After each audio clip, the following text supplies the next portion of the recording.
Do you want to hear something funny? Sure. Right after I got out of Corona, I was on some heavy shit medication. Uh, and I've had people call me and say, hey, you were looking a little fat in your pictures. And I'm like, I had nothing to say to them.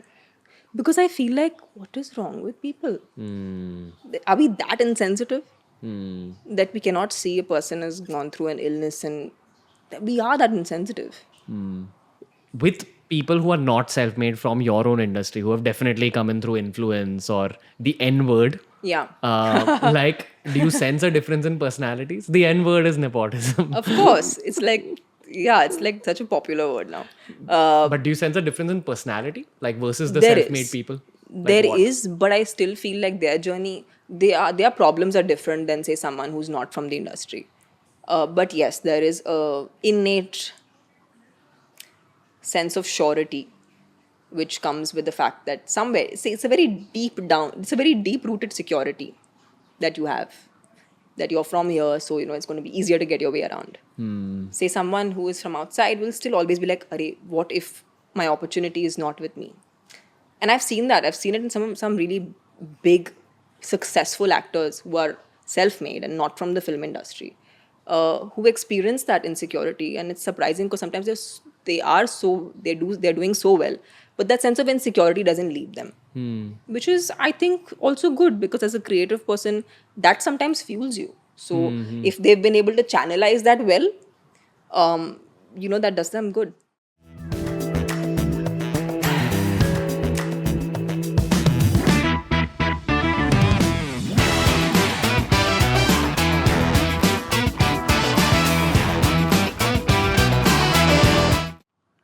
Tamannaah Bhatia, thank you for being on the podcast.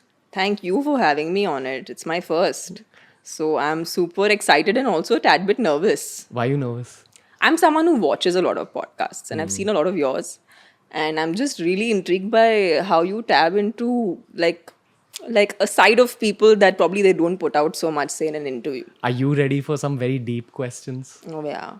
I think it's high time. If post-COVID we can't have deep conversations, I don't think we can ever do that. I'm going to talk to you about your whole COVID experience. Yeah. You recovered now. Yes. But my first question to you in this is something I've always asked a lot of my actor friends, both the guys, the women. You like being famous? Um, I don't particularly enjoy the fame part of it. It's Why? very humbling, but I don't really, because I'm a very non-filmy person. For people who know me closely, in fact, sometimes when people meet me, they're like, "You're not like an actress, or you're not like a heroine." Yeah, I wanted to introduce you like that. Like Yeah. usually when I talk to anyone from the film industry, Yeah. there is this little air Yeah. around them and you don't पता नहीं have क्या है that. वो, but मुझे भी आज तक समझ भी नहीं आया कि वो एयर होता क्या है. And I have never had that, so I feel like the being in front of the camera part is good, but everything else that come is kind of a liability. What else comes with it? Well, there is really no privacy, which comes with it. A lot of, people think that becoming an actor is empowering and makes you really like Powerful. invincible. Yeah, you're like, nobody can touch you. But I think it actually makes you a lot more vulnerable Like in what way? in every way. Because every step you take, and I mean, honestly, there's enough moral policing that's done in life. And then when you become an actor, it becomes like a zillion fold. So I feel like every step you take, whether you like it or not, you are taking it from the perspective of what will people think. And I think enough number of memes have proved that what people think has ruined enough lives. Are you happy in life now? I think I have come to this point where I've realized that there is never this point that we will actually be completely happy. So Like you'll we always have to- feel some void. Yeah, or- that void will always be there. But what I've started doing is, and very consciously that is to enjoy the small things. Because I realize कि यार मैं जब award जीत के भी आती हूँ, मैं घर पे आके या तो समोसे खाती हूँ या तो I end up eating a bag of chips. And I treat myself and I'm with my friends in like the most jhalla clothes without makeup, and I probably look like the most unkept, like homeless I look very like So yeah, that's where my happiness and my comfort is. So I feel like whatever you achieve, you घूम फिर के आप वही चीजें करते हो जो आपको सच्ची में पसंद है.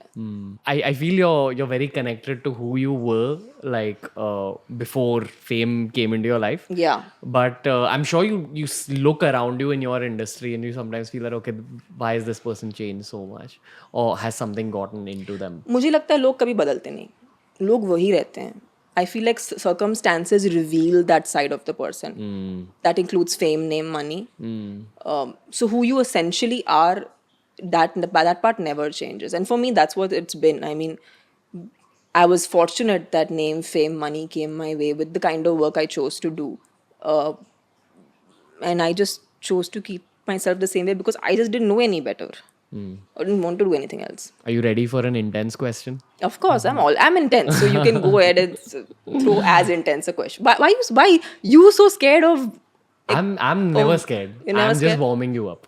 Okay, oh God, am I in for something I didn't know? Okay, go for it, Ranveer. I have braced myself. What's the void in your life right now where you said that you're not completely happy? And everyone's got a void. I'll tell you, Yeah. my void is that I feel like my the whole relationship part of my life isn't completely sorted yet, and it will be sorted in time. But that's what I'm looking forward to. Professionally, great. Spiritually, great. Intellectually, mentally, great. But probably the relationship thing is a void for me. But I'll tell you one thing, that is a generation problem that we are facing. I think all of us, includes me also. For us, relationships, especially the romantic ones, are going to be difficult. Especially if someone's a hustler like you. Yeah, I mean, I'm a nomad. I live out of a suitcase. Anyone who dates me is probably having a really and is going to have a really hard time because of the kind of life I live. But the void in my life, if I were to actually answer that question honestly, is peace, yeah. I feel like I'm really searching to be peaceful in whatever the circumstances.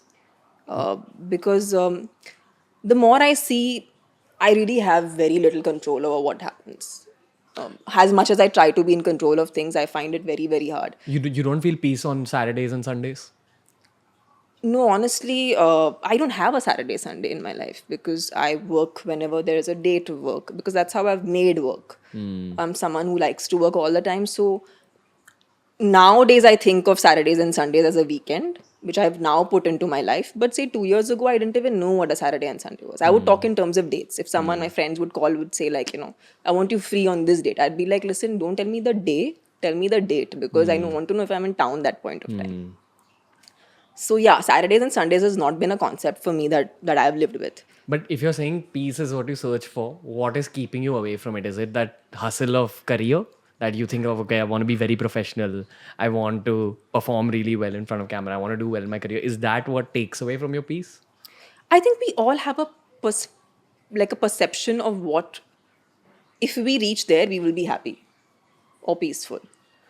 And in that pursuit of that, of course, there are 10,000 things that go wrong in the process. A lot of people say that I wish everyone becomes rich and famous to understand that that's Yes, not where the yes. peace You is can at. say that again for sure because for whatever I've been lucky enough to get in my life, I think that adds to the craziness. That makes it even more difficult. It doesn't actually help in getting you closer to being peaceful. But do you think you are one of the more peaceful people from the industry? You see, none of us would really know because peace is an inside job. It's like I really don't know if you're peaceful or not. But you are a very good reader of vibes. You think so? Yeah. Okay. And I know that you know that as well.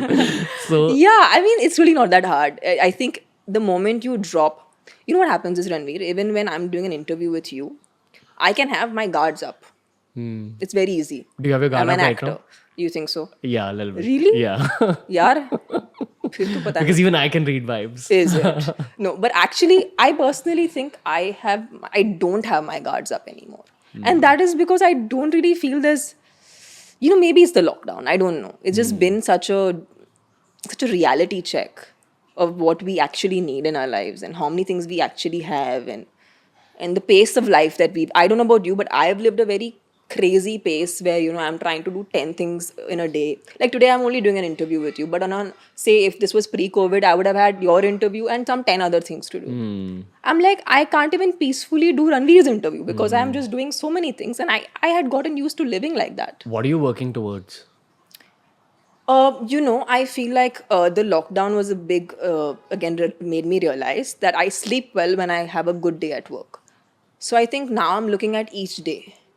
I'm not really looking at 10 years down the line. I don't understand only this 10 years के बाद आप कहाँ होंगे. इंसान अगर जिंदा होगा तो मतलब फिर देखा जाएगा kind of situation. But having said that, for me now, every day is important. Like I want to be aware of every day. Like I want to be with, say if I'm with you, I want to be with you. I don't want to be like thinking about अरे मेरा life में ये problem चल रहा है, ये हो रहा है, वो हो रहा है. I want to be with you, and I want to, like, whatever, it's the exchange of ideas or thoughts or whatever we are doing, at least do that, you know, in all honesty. Do you ever think about, like, and the only reason I'm asking you this is because a lot of my friends, the women who are like around my age, suddenly old are you? I'm 27. I'm 30. Okay, so it's like around we're the Around, same age. yeah. Like I've seen a lot of people, like, you know, the 90s kids were basically 90s, Yeah, 90s kids, kids, are now in that phase where they're in their mid 20s, late 20s, early 30s, and suddenly all the girls especially are very concerned about aging. Even the guys Yeah. are, but in different ways. Like Yeah. I've seen guys have health issues and other kind of because guy ये issues. अजीब सा stress हो जाता है. लोग पता नहीं, आप ये जब उम्र पे आ जाते हो तो लोग पता नहीं शादी के बारे में इतने उतावले क्यों हो जाते हैं. You get shadi pressure? Of course, like I'm like any other average person, because it is the typical age where, you know, there is this subconscious. It's not like it's in your face. Sometimes it's in your face also. Of course, there's some people who do it to you, so you're like, okay. But it's a subconscious thinking, you know, settle ho jana hai. But if this settle ho jana is so unsettling, why are we pushing this generation to do it? Why do you think it's unsettling? For a lot of people, it is in the sense that they're doing it because more like it's the time to do it. If you actually give them their way, they'd not choose it. What would you choose? I mean, I am just going with the flow. I think you should marry when you find a person to marry. Like if you feel you want to live with a person and you feel like your life is not nice and fun anymore alone, and this person, if the person is in your life, you feel good about your life, then that person should can add value to your life, so you should get married. That's my idea of marriage. Are you ready for one more heavy question? Of course, this is what this podcast is all about, and I'm so excited to do this podcast. Okay. So, from your failed relationships, what have you learned about relationships? I think we all have a pattern, whether we like it or not. And we are kind of the victim of our own patterns in our failed relationships, if we've had many. In my case, I think getting out of that pattern was very important. By pattern, you mean like You make the same mistake. I mean, I don't think they were toxic. None of Yeah. my exes were toxic at all. I think I met some really amazing people, and I still wish them well, and not like this because I'm being politically correct, and I actually don't hate any of my exes because I think they were nice people. Do you hate anyone? Yeah, there are like 2-3 people on that list. I hate them. Like I can use that strong word of hate. What? Why? I don't know, yeah. They just make me feel hate. Like it's not, and I know it's a very strong word to use for anyone, but some people deserve it. Why? I don't know. I just think it takes a lot to be outright mean to someone. And when people do that, and that too very consciously, like knowing exactly the effect it's going to have on you, then they're just mean people. Okay, coming back to relationships, I'm going to tackle this part of your life also, but first relationship. Go for it. Relationships it is. So, do you think that, like, you know, you should date someone really long before settling down with them, or you should live in with them, or you should travel with them before actually getting married to them? You should travel with them. I think it's really a huge, because everyone might not want to live in for XYZ reasons, and I feel like in India it's also like not what everyone does. Some people do it, which is great, but for people who can't do that, I think traveling is the next best thing to do. What do you look for in an ideal partner? I think you should not have to walk on eggshells to be with them. Can you expand that? Like you should not have to stress your day-to-day life. Because when your day-to-day life is a stress because of your partner, I don't think those relationships last. They at some even if you really get along with them, even if you have this strange soul connection with them, even if you think that when you're with them you're ecstatic and you feel Yeah. on top of the world, but if your day to day life is difficult, that's not the kind of Yeah. life one can continue living. You get tired of that. Yeah, I saw this on social media somewhere. Someone said that good chemistry doesn't necessarily mean compatibility. Yeah, it doesn't. Like you can feel fireworks with some person. And it will just yield to like a very messy relationship. Yeah. And it's usually the relationships that start with a lot of fire where the fire actually fizzles out in time. Unfortunately. And I, being a movie actor, I've sold the idea of, I mean, it's also been sold to me, but I've also sold the idea of, perfect romance. And I feel like that has ruined a lot of lives, though. Do you still believe in perfect romance? Yes, with the right person. It might not be the first guy you meet or first girl you meet, but it's possible. I've seen it in my own house. My parents have a romance which I can't even believe exists. But touch wood, I think God bless them. They've been so idealistic. It's made my life miserable. I'm finding it really hard to find a partner because they've set the goal up so high. Why? I want to know about this high goal. Like, Because I don't know, is it a generation problem that we're facing or is it an individual problem? But I think the previous generation found it much easier to put the other person before you. I don't see that in today's generation. It's all you think about people are me. selfish? Yeah. Nothing wrong in being selfish, but I think love or care of any kind, I'm saying even in friendships, forget a relationship. I'm talking about even general friendships. You think about your friend before you think about yourself. And it's not something it's not a projection. It's not like you're trying to prove to the world कि यार देखो मैं इतना अच्छा इंसान हूँ, मैं इसके बारे में सोच रहा हूँ, मैं अपने बारे में नहीं सोच रहा. But it's about relationships or friendships are about care before love, because love is, I don't know, it's very badly been used, so that terminology is ruined. But I think care or just like that small things which really matter, I think those things make an actual relationship. You know what love languages are? I don't know actually. What do you mean by that? Like, love languages are the way a partner can express love to Sure. the other person in the relationship. So I think there's 4 kinds of love languages. The first is like physical, like you hug Yeah. and kiss and hold hands and all, and that's how you express your love to them. Yeah. The second is verbal, where you say like, "Oh, I love you," or like, and that's often like writers, poets, they'll say things like that because Yeah. those thoughts, that's me. So Oh, that's sweet. like where you'll express a lot, and that's why they say that girls fall for poets or girls falls for writers, and even the other way. Even guys, a lot of guys look for verbally great partners. The third is like quality time, where like that's how you express your love, where you're like, no, I just want to spend time with you, I don't want any Yeah, I think things I'm that sort. like I you can, just want to be yeah, around. I like to be like physically around the person, like hovering around for no reason. I don't need to talk to the person or interact with the person, but I like the presence. Yeah. And the fourth is material love. Like as in it's just how some people are built. They know how to express love by giving someone expensive gifts, or like that's just how they've been brought up. They've been brought up probably being given Fair. I mean, expensive gifts. if So they can afford it, why not? so speaking about material love, I want to know.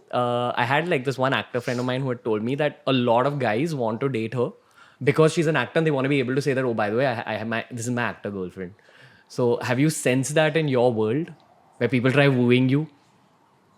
No, I think I can really give this, I don't know, get away from Stay me away. kind of vibe if I want to. How many do a lot of Yeah, guys I hit on you? don't. I'm just No, actually, I don't. Sometimes even the ones I want don't, which is terrible. But yeah, I think somehow I don't have guys walking up. I think I'm the one who's normally more. why do you think guys for- don't hit on you? I don't know. Maybe I give that vibe. Ki yaar, back off. But yeah, I don't think many guys hit on me. How is At least a, as much as they should. how is a guy supposed to know that he's supposed to come and hit on someone? I don't think this can be taught or can be told. Like, I don't think this is something you can tell anyone. It's just that either you're interested, so you reach out to the person. Or you're intuitive and you know the vibe? Yeah, or you're just creepy. You just want to hit on random people. Yeah. But is it actually like weird being an actor from that perspective, where you get like too much attention on you sometimes? So you have to always be concerned about what you're wearing, Yeah. how like what Yeah. what makeup's on. Yeah. That's what takes away from your peace. Not really. Nowadays, I just roam around, like not bothered. And also now we're wearing masks right when we go out, so saves us a lot of getting ready time. But but yeah, I feel like just always being presentable is exhausting. Because you don't always look like that. You don't wake up looking like that, and yeah, there's a high expectation out of you at any given point of time. Like, I mean, if you're having a bad day, or you're sick, or you're just going through something really traumatizing, that will not stop anyone from coming and asking you for a selfie. And you will have to oblige, because they don't know that you're going through that, and they don't really care also, I think. So you've worked like both in Bollywood and you worked in the South. Yeah. What's the cultural difference between like South India and the rest of India? Like, what do you feel? What's the difference between the people? I know you can't generalize. Yeah, no, it's unfair to generalize. I agree, because I think everywhere people are different. But I feel like here in the Hindi film industry, I've seen people being a lot more. There's the hierarchy is there, but it's not so much into your face. Okay. Like everyone works together and it's all very chill. I think there's a little more consciousness of hierarchy in the South, which is just the way they function. And I guess that's also just the way the industry's been all along. Have you faced sexism like at any point in your whole career? Like, do you notice it? I think that's everywhere in our country, probably even in the world. Yeah. But even today, sometimes, like after you're fully Yeah. established, Yeah, like for what? sure. Like what happens?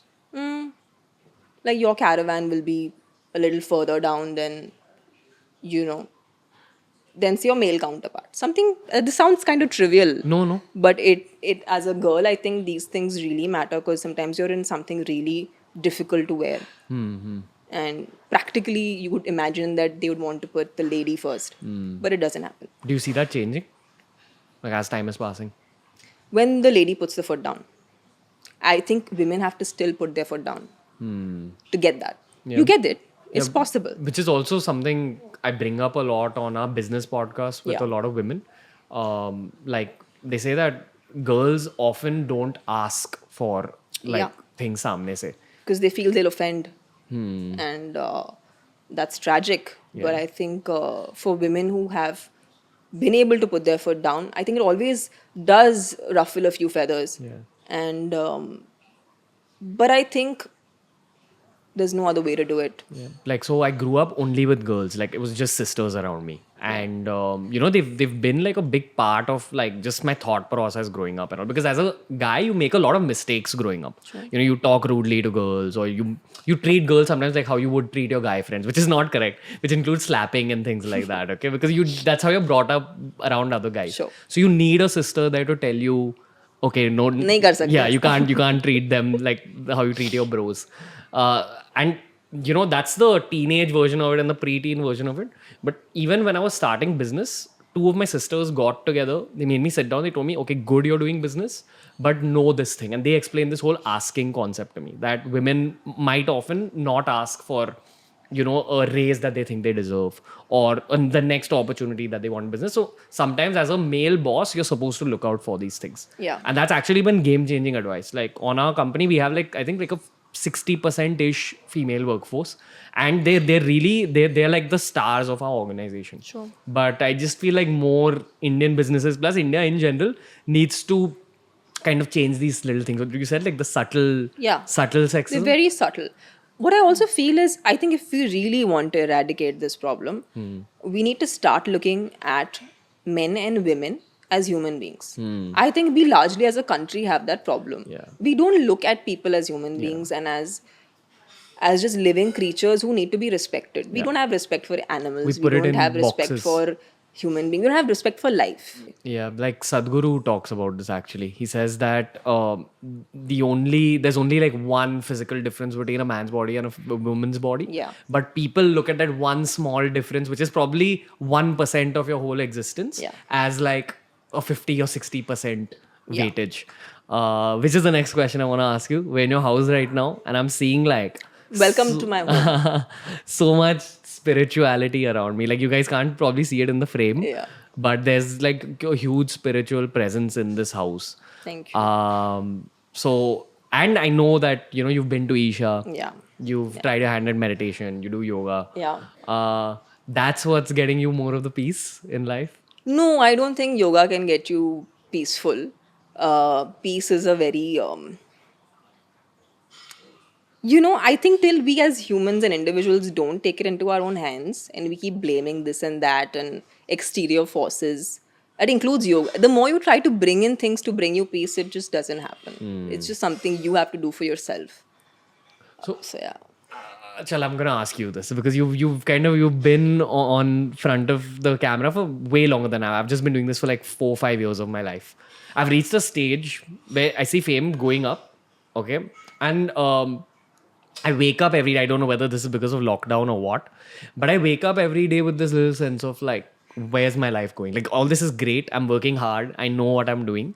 But where is all this going? Like that whole existentialism question pops in. Yeah. And the answer to existentialism often is spiritual practice. That's what all the yoga schools, the spiritual schools teach you. That everyone has this void of not knowing their internal purpose after their career is sorted. After Yeah. okay, my career is done now. Like I know that it's going well. But then you still feel empty beyond the point. It's that same concept of you need to become rich and famous and then realize that that's not it. Correct. So do you still have that? Do you wake up with existential questions where you're like, why am I doing this? Why am I working so hard? I used to ask that a lot. In fact, that's like when I started journaling when I was like 12. That was the first question that I wrote down. It's like, who am I? It was the first question I wrote down. Like you look at your hands and say, why am I in Yeah, this why am body? I this? So who am I? This was like the first thing that popped up into my head. But I feel like if you really want to answer that question, is that you need to stop obsessing about it. Even trying, when you try, right? I think the biggest problem is we try too hard. Sleep, peace, poop, all happens when you chill. Like you just need to go with the You flow. need to just chill it. You cannot. The more you push things, the more further away they get from you. And I think for me, that's my answer to what happens after you've professionally reached where you want to reach. And especially, I would like to ask you, what do you think? What has fame done for you? What changes has it brought in your life? Like, I think my core need in life is that I want money to be able to create change. Like that's what I'm working towards, and fame is the step towards that money. But it's like the same thing you said, that it's taken away a lot of personal space, where I can't just go for walks and all that anymore. And that's who I really am. I want to wear shorts and just get out of my house and all that. Or you also have problem wearing shorts. Yeah, so, something like that. I mean, like I people. thought it was more a girl problem. No, people take you less seriously. They expect you to always be wearing. Yeah. Wow. I don't know whether it's a YouTuber thing or it's also the brand I've created. It's like very suit wearing and like all that. So once people see you in gym shorts, it's a little off for them. People are so judgmental. That means. And a lot of people, like, I mean, they come, they'll meet you, they'll say, oh, we didn't expect you to be so normal. Like, and Yeah. I'm like, dude, I'm just like you. It's just that I found myself in this life. But to answer your question, lately, like I have up and down relationships with fame. Sometimes I really enjoy it because I see what it does. Yeah. And then sometimes I think that why am I chosen? I also have a strong sense of this thing that anything you create is not your own. Like everything works through you. Yeah. Especially if you write, if you think of even businesses, those ideas of business that I pop don't in know your how head. the hell they pop, Exactly. right? It's so weird. Yeah, and then after I've read a lot of spiritual books, I've realized that often if you're spiritually aligned, those pops happen way more. And that's what I've noticed in my life also. Like the more I got into my meditations, the more I got into my sense of faith, the creativity expanded a lot. Like if I could think of only one video per week, today I'm thinking of like 5. Yeah. And that's not age. That's not a part of being at the process. That there is some higher power. And then I questioned a lot of the people on the podcast. People like yourself, people like Amish Tripathi, people like, these big businessmen, army people. I asked them that what happens in your bodies when you all are going into like combat. And all of them said the same thing. We feel there's an external force acting through us. You know Pratik Kuhad is, right? Sorry, I don't know him, but Pratik- you can enlighten me. He's a very big indie singer. Right. And even he, like each of his songs, when you listen to it, you know that there's something different about this guy's music. Like how the first time we heard A.R. Rahman, you know that there's Yeah. something different about A.R. Rahman. Yeah. I feel the same thing with Pratik. I'm not comparing them. I'm just Sure. saying that they both give you that. Absolutely. And even A.R. Rahman says this. I've read interviews of his where he said the same thing, that it's never you yourself creating your wealth or your career. It's always an external force acting through you. So tell me one thing. How much of what you think you are today is what you have read and amassed? And how much is something that you've experienced and discovered on your own? Not something you've read or something you've been exposed to. I think it's like a nice equal 50-50. Right. Like, and if you could point out something that you've experienced, not something you've read, what would that be? I feel like when you take action, like towards doing things, that action will teach you a lot more about life. Like we're talking about great relationships. Yeah. And both of us probably know, like, and you and me just broke down what a good relationship is. But if a bad relationship comes into our life, we won't be surprised. We'll be like, yeah, ye ho gaya. Despite knowing everything about good relationships. Yeah. So when you actually get to action, that teaches you way more. So I've had that a lot. I teach people about relationships, but I've also not had like perfect relationships. Because we're a bunch of hormones and chemicals. 100%. Temptation comes in the way of Yeah. theory and spiritual. Yeah, and then you're journeys. like, my brain's actually of no use. Or even like it could even be things like I know you're a spiritual person, and you know just the way you treated everyone around you. Like I know you're a good person. Like I've seen that difference between say you and other film stars that I've like spoken to, and there's a huge difference. Yeah. And you in your heart know that you're supposed to send out love and treat people well. Yeah. But somewhere in your heart there's that human element that still hates those two people you were talking about. Because we are human, Yeah. you know, Ranveer. I think the least we can do to ourselves is cut ourselves some slack. Because I think, I don't know about other people, but for me, I think I've been very harsh on myself. Like in and what I way? think that's one of the biggest principles of yoga that I've killed. Also, I've been trying to harm this mic. I think yoga, what it's taught me more than just putting my body into different postures, is ahimsa to yourself. Because you know what we do is, whatever we are doing to ourselves is actually what we are projecting out to other people. Yeah, So if we 100%. cannot love ourselves, we cannot love anyone else. Are you in that zone of loving yourself? Yes, I am, and I'm trying to discover how to do it. I'm very bad at it though. So I think I need to really work on that aspect. But I feel like if you are hard on yourself, right, you will do it to people you work with. You will do it to people you interact with. Because you think, मैं अपने आप को ऐसे ही treat कर रही हूँ, तो मैं दूसरे को ये सही तरीका है treat करने का. Starts with you. So if I have learned anything from my yoga practice, it is like even in a yoga posture, if you cannot stretch, if I cannot touch my toe, I can touch my shin. But if I want to force and touch my toe, that's being harsh to yourself. You have to breathe into reaching your toe. In what way are you harsh to yourself? I love working at a fast pace, and sometimes I think that physically gets overwhelming for me, but I still I'm like, you know, doesn't matter, drink 2 more coffees and just do your thing, because I like it. Some part of me likes it, but then it's also detrimental, and it's causing me harm physically. So and then eventually emotionally as well, because it's all in tune, right? So there was a phase where I literally came to a film set and I was just pooped out of emotions. I had nothing to offer. Like I had to cry. I was like, I can't cry because there's nothing left in me, because I've exhausted myself. So I feel like that should not happen to an actor. Do you think that's why the world has given you so much also? Because there's a lot of people who would love to be where you are Yeah. in life. Yeah, I But then realized that. There's a reason you're given it and not other people. Yeah, that is true. You know, that's the problem. If you don't do it, also you don't get what you get. But I guess it's this process of trying to strike a balance. Because, of course, if I were to simplify it and put it, I'd say you can't run a marathon every day. You know, it has to be run the marathon and take a break. I have tried to run the marathon in perpetuality, which is not good. What else have you done correct in your life that you think you've landed up where you are? I've been very disciplined, very, very, and I'm very.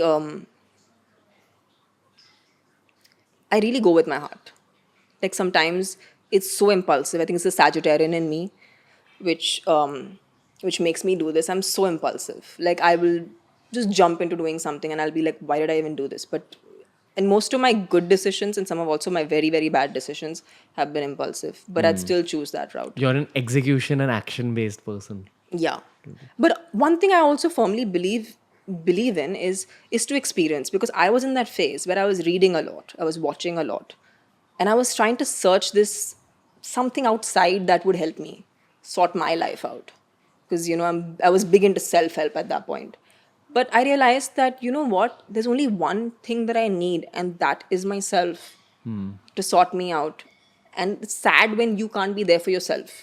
So it's more about you. It's really not about anything external. So yeah, I stopped searching for it. So what was coronavirus like? It was like a train that I did not see coming my way. I was shooting the night before. I got a very strong fever, a very high fever. I was working out and I did my shoot. I came back to my room, landed up with high temperature, and I was like, here we go again. Because I had gone through it with my parents. So I kind of knew that I was in trouble. I woke up in the morning, my temperature was not going down, and my oxygen was low. Typical, not surprising. Then I have to really thank my producer. His name is Pradeep. He is the producer for a web show I'm doing for AHA, which is a Telugu web portal. And he literally like rushed me into the hospital in 10 minutes. I was in the hospital, and then there was a bunch of doctors and medical staff that really gave me the top-notch treatment that I needed for 5 days. That's a hospital called Continental Hospitals in Hyderabad, and yeah, in 5 days they got me out of the hospital. Then I was quarantined. I stayed quarantined for as long as I had to, and yeah, but I think it was really scary because I've never been hospitalized before. When I went through You it, had trouble breathing?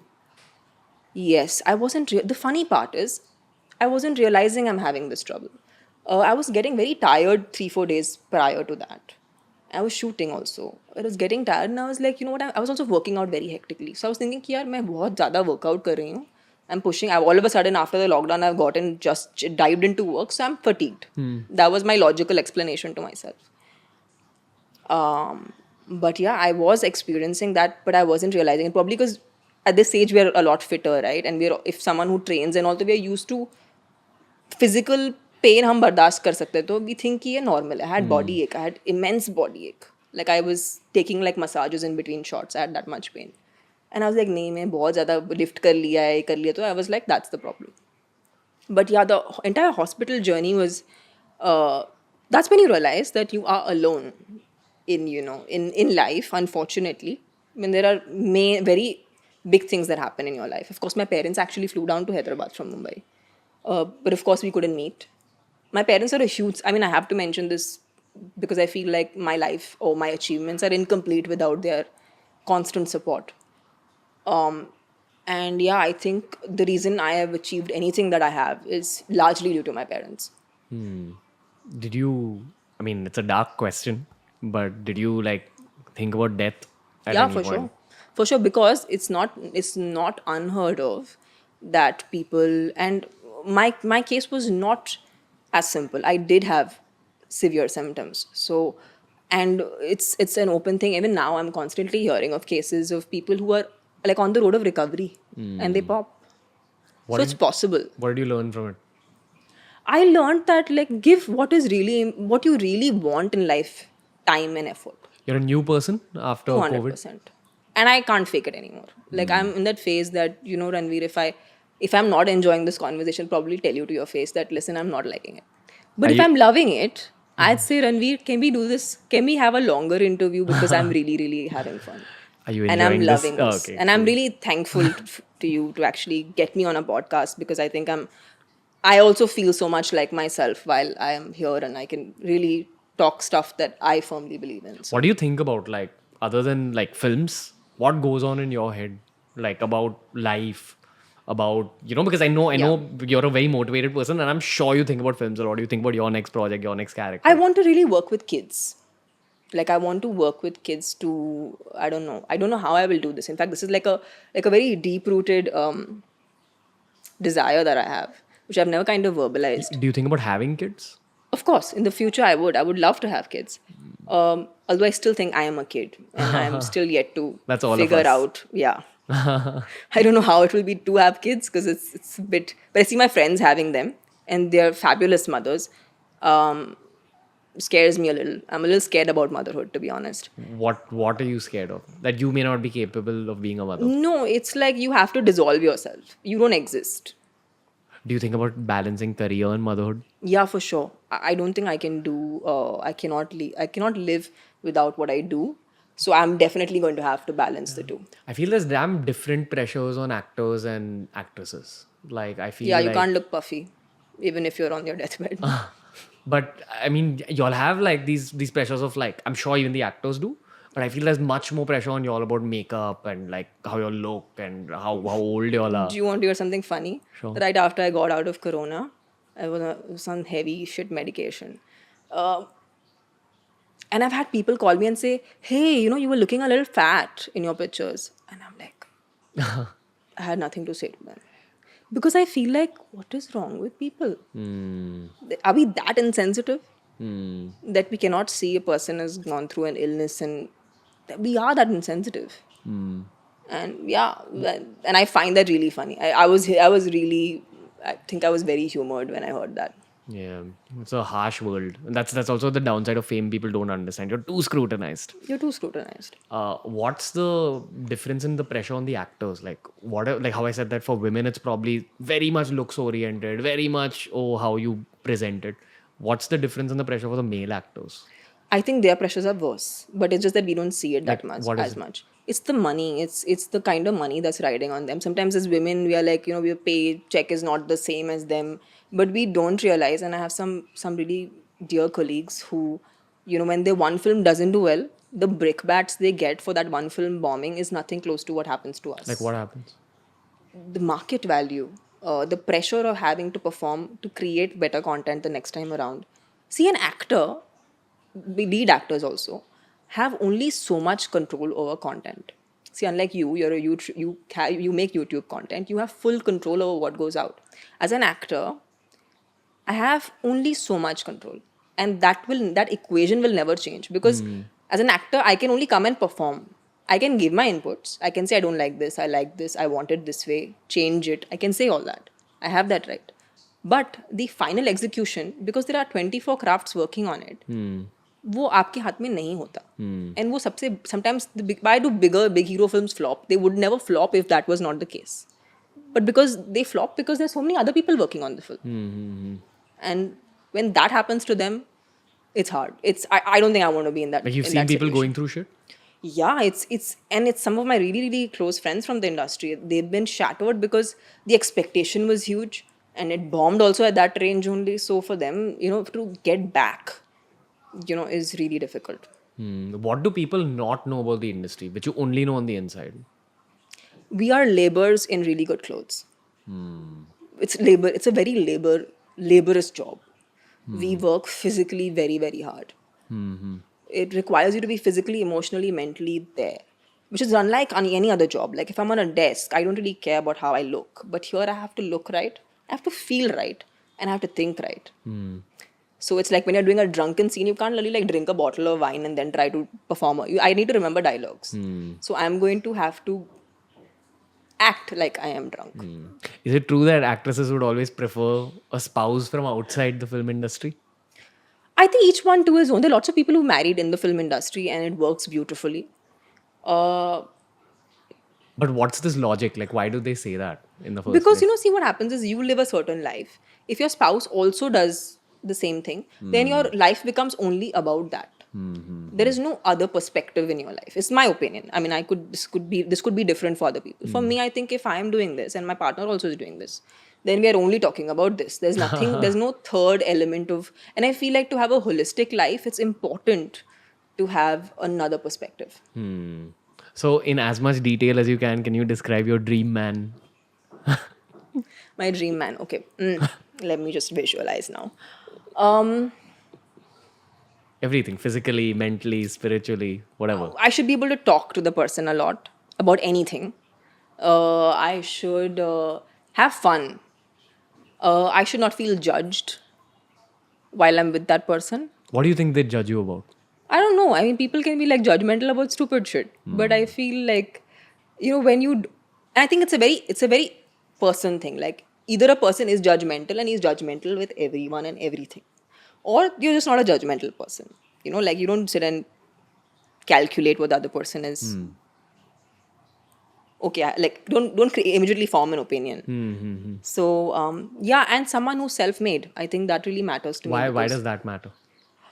I'm self-made. I think somewhere that's one thing I would like in common, because I feel like you value every penny. Also, the kind of values I'd want in my future kids, or like my family, that would be my family, would be someone who really understands that you have to work for everything and it doesn't come easy. Also, that journey of becoming self-made adds a whole layer to your personality. You Because you change have to go through so completely. much shit. Absolutely. So it's very enriching when you are self-made. With people who are not self-made from your own industry, who have definitely come in through influence or the N word, Yeah. like, do you sense a difference in personalities? The N word is nepotism. Of course. It's like such a popular word now. But do you sense a difference in personality, like versus the There self-made is. people? Like There what? is, but I still feel like their journey, their problems are different than say someone who's not from the industry.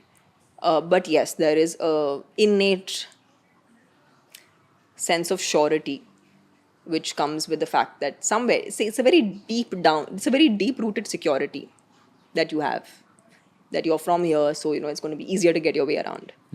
Say someone who is from outside will still always be like, "Arey, what if my opportunity is not with me?" And I've seen that. I've seen it in some really big, successful actors who are self-made and not from the film industry, who experience that insecurity. And it's surprising because sometimes they're doing so well, but that sense of insecurity doesn't leave them, which is, I think, also good, because as a creative person, that sometimes fuels you. So if they've been able to channelize that well, that does them good. Are people happy overall in the industry? That's a really hard question to answer. I On- hope on though. an I hope average. so. I don't think they would actually, if I would be honest. And I think it comes from the fact that if you are happy and content, it does bring a little bit of you become complacent, because happiness does bring that little element in You you. think everyone's going for that next thing in Yeah, that? and that's the only way we can even survive in our careers. If we are not going for the next thing, we cannot. We have to be driven, and that drive comes from a little bit of dissatisfaction. So, of course, dissatisfaction has to be used well. If it's not used well, then it's destructive, but otherwise, it's good. Do you think of your life at 40? No, I don't. I actually don't, because I feel like I thought too much about my life at when I will be 30. What And will it's happen when you're nothing 30? like that. Yeah. It's nothing like what I Like thought. what? 30. I thought I'll feel different. I still feel 13. I still feel like a kid. I still feel, actually feel the same.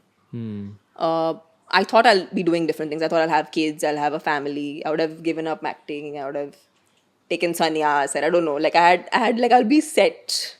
But I think I had a very wrong perception of what set will be in my life. So yeah, I feel like right now, honestly, I feel like a newcomer who's just starting off my career, and just like I'm trying to like work it up. So I'm in that zone. So unlike what I thought I will be when I was 20. So that's why I have no idea of 40. Do you sense jealousy around you? People who Yeah. wish to be in your place. Yeah, I sense it. And I understand that a lot of people mask it in very, very sweet behavior. Like sometimes when someone's really jealous of you, they'll be really sweet to you. Which is like the classic meethi churi. Who's jealous of you? Like other actresses? I don't know. I guess people from my fraternity, people who are working, I don't know if they're jealous. That's a big term to say, but No, but they have that conniving thing. They do want to pull you down. I hope not. But I think possibly they could. I think everyone does, That's right? status game nature. Yeah, I think that is there. But I guess it doesn't come to me. Like I don't really experience it firsthand. It's probably in their head, I I assume. You asked me about fame. Yeah. That's one toxic aspect of my life I don't enjoy, that I sense a lot of jealousy around me as well. Like from multiple things, like from What do they think you have that they think they they see an don't? upward trajectory. Okay. They see shit going well. Like they see And that's a opportunity after problem to opportunity. people, that Yeah, because your shit's going well. yeah, that why are opportunities lining up for this guy and not Right. me? Because they probably aren't even working as hard or even putting Yeah. that. I feel like that's really unfair when you see people wanting to do as well as you do, but they put like 10% of the effort. Yeah, and I hate saying this, but it's one bad aspect of Indian society. Yeah. I spoke about this to Amish Tripathi, who his job is to study Indian history. Right. And people think that what does a historian do? Studies history. Yeah. But why do they study history? Historians are supposed to be the predictors of the future.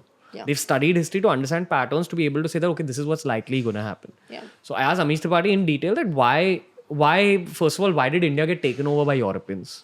And upar se, why has India gotten invaded so much? Yeah. And he said that even back then there was a status game mentality where people would fight each other. Like Yeah. neighboring kingdoms would fight each other. It's that much a part of our culture. Where just if you're born in India, and I've seen this difference, I've traveled all over the world and I've seen a lack of a status game in other parts of the world. I'm not saying it's not there, Yeah. but it's way lesser than it is here. Because I don't think we really value what we've had or what we have. And what we have is immense. Coming to a topic like Ayurveda, I know you're into it big time. And it's been a huge part of my life in the past 1 year, and I've incorporated largely it started with my diet and with lifestyle. And I feel a huge change after having incorporated that. And that's such ancient wisdom, which we've taken extremely lightly as a generation. And and in fact, I try to speak about it at every platform I get the opportunity to, because I feel like our generation is the generation that needs it so much more than ever Yeah. before. We need balance. We also. need that so badly, and we need to like change our lifestyle. I think our lifestyle is quite toxic for us. Like, what have you changed? Like, what have you dropped from your life? So during the lockdown, I learned how to chew my food slowly, because I think I lived. And it sounds again, these things sound really small, but they cause a lot of stress in your life. I last year, I think a big change I made was oil pulling, which is another ancient Ayurvedic practice. Have you heard of FitTuber? Sorry. This YouTuber called FitTuber. No, I haven't. He's into it? Yeah, he's probably India's best health YouTuber. Wow. And that guy's content. Like if you're even marginally inclined towards Ayurveda, he's the guy who's read all the ancient Ayurveda books, and I know him personally. I know the actual passion he has for it. You should see his content. I will check it out. Yeah. I'd love to, because I'm big into it, and I feel like so many things that we can do that make our lives so much better. That the thing you said about our generation needing it. Yeah. I strongly feel like we're the generation called the mental health issues generation now. Oh God, that's like terrible. yeah, and it's like it's a harsh truth, but it is a truth. And Shouldn't be though, right? you know why it is? It's primarily because of social media. Like so, for example, like again, you and me are way similar to someone who's even a year younger than me, because when we were kids, like you got you're 89 born, right? Yeah, I'm 89 now. So social media came in 2006, so you were like 17 years old. I was like around 14, 13.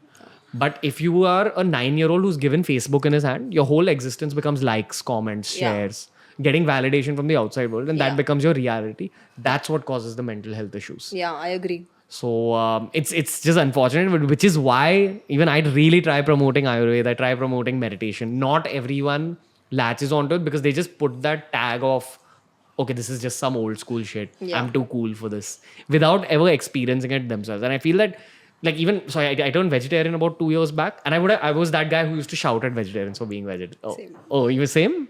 So you know what plus you're Punjabi, right? I'm Sindhi, yeah. Okay, so it's the same. So similar mutton thing. is life. Not anymore though. Yeah, but I would fight with people about Yeah, them. me too. I'll be like, what ghas are you Yeah. eating? I would totally do that. But after putting my own body through it, now I understand what they were talking about. Yeah. Did it change you temperamentally? Yeah, it removed all the aggression. Yeah, And same thing you know what you say? It's not aggression towards the outside world, it's aggression towards yourself. Like, I'm sure Exactly. you felt the same when you were talking about ahimsa. Exactly. What happened to your I head? became very chilled out, like anger. Like I used to get like a short fuse. I used to be like top, and I used to get angry. Now I became like, हाँ ठीक है ना. Like my anger has gotten subsided considerably. I don't get agitated as much. aggression. It was primarily, but also I feel like the only negative part that I felt with this, which probably I think I should talk about because this is experiential, not something that I've read, is that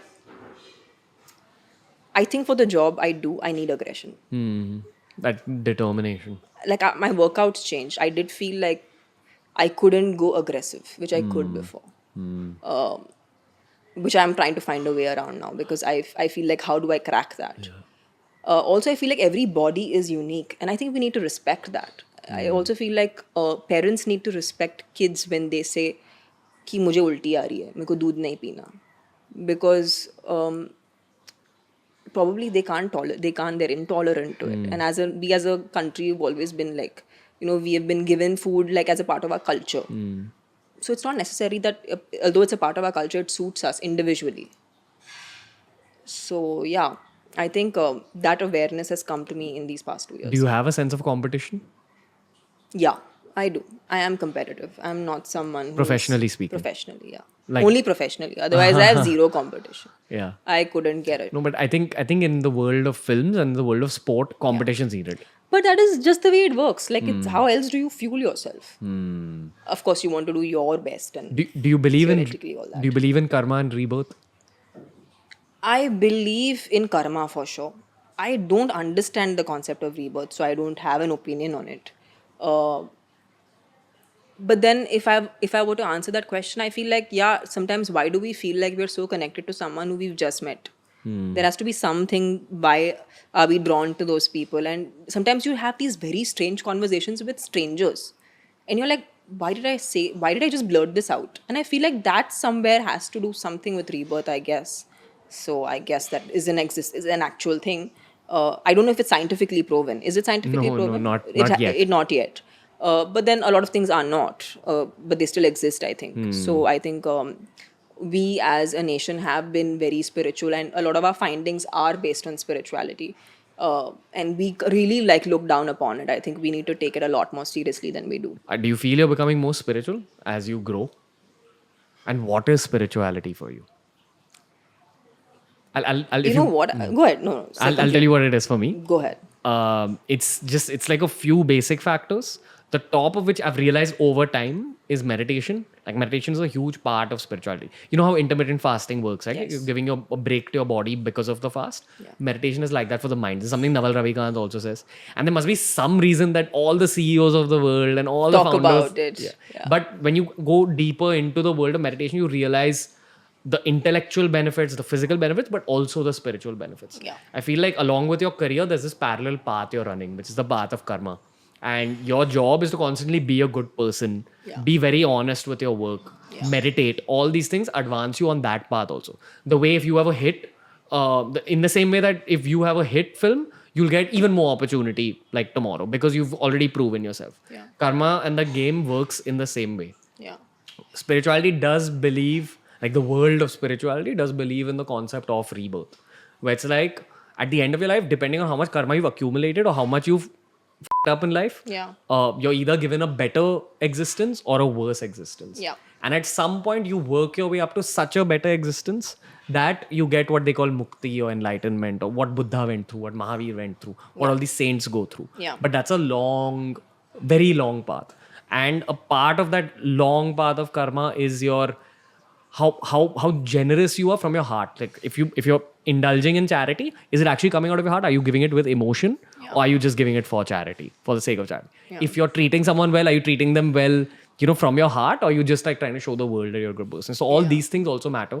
And karma, people often think it's just your actions or your work. It's also like on a very deep spiritual level, it's also your thoughts. Even your thoughts have karma. So if you're sitting here, like, and I know you're a good person, and I can sense the vibe you have right now. So you're genuinely like listening and you're enjoying this conversation. But if in your head, the thought is, shit, I just want to get out of this conversation. Yeah. That's a small level of aggression towards me. So even those thoughts may hold good or bad karma. But that's at a very deep spiritual level. Sure. So that's my understanding of it. And spirituality and business are the only two kinds of books I read. I only read these two things. Right. And all the spiritual books say the same things again and again. So if you were to say one thing, I mean, I know it's very hard to verbalize what meditation is because it's not really something one can verbalize. for anyone who's actually done it. But what do you think you do when you meditate? So on a physical level, you focus on one thing, which is like when they say, "Oh, focus on your breath, only your breath," or focus on all the sounds around you, or focus on one mantra. It's all, the logic is that you focus on one thing. That's the path. But in actuality, what do you do? So, for example, right now we're doing this podcast. You're very conscious of a mic in front of you. You're conscious of Rajas recording this. You're conscious of me talking to you. Yeah. And you're also thinking, okay, I have to talk to Nayandeep after this in that other interview. Yeah. There are all these thoughts in your head. Even if you're focusing on me, there are other thoughts in your head. In meditation, we focus on one thing, but through that one thing, you're also focusing on what we call omnipresence. Like when they say, okay, God is omnipresent or the universe is everywhere around us. Yeah. You go to the moon, it's the same universe as the one on the earth. You go to Bihar, it's the same universe as the one in Maharashtra. So that thing that's everywhere, like everyone says, okay, I feel a higher power. I don't believe in God, but I believe in a higher power. Yeah. And that's everywhere all around us. So in meditation, through the path of focusing on that one mantra or that one, your own breath, you're getting reconnected to that one thing. Yeah. Where you're not focusing on these multiple aspects of that one thing and focusing on it as a whole. So that's the heavy explanation of it. Okay. But you're welcome to. So what I first of all don't feel like there's anything right or wrong. I feel like everyone has a different experience while they walk the path of life, and everyone's individual experience is right because it's their experience. For me, when it comes to spirituality, and I haven't meditated half as much as you have to actually make a comment on it. But what I think and what I think I understand of it is to be in a state where there is nothingness. And that's the aim of being meditative. Because while there's a constant thing of thoughts going on, it doesn't give our mind a break. So only when we are not thinking, but we are in the moment, is when we are meditative. So for me, even this interview is meditative because while I was in this interview with you, I was actually not focusing on the cameraman or on my next interview, but I was actually focusing on you because for me, being in the moment is what's important. So what I started to do is, if I intend on increasing spirituality in my life, I need to bring it in every You aspect of will. my life. I hope. No, I you hope. will. I Like, hope so. I'm very sure about you. I really hope so. So for me, it's just I do it in everything. Like I sometimes just sit. I don't actually meditate or focus on anything, but I can sit and do nothing. And I think it's very underrated to not do anything. Don't you think that in the nothingness, there is the everything also? Well, that's what we're seeking, right? But I think the lesser we try, I think we are likely to get there. Do you pray? Yes, unfortunately, it's a lot more like asking, less of prayer. But I do believe in gratitude. I think that's come to me a lot more during this entire corona phase because I think we've not thanked, at least I haven't thanked people who are very pivotal to me in my life. And now I make a very conscious and almost like a very proactive effort in thanking people because I feel like I can't do most of the things I do without the help of a lot of people. So I think gratitude is something that I've really realized that it is very important, and it's not really about the other person, it's about yourself. What do you pray for?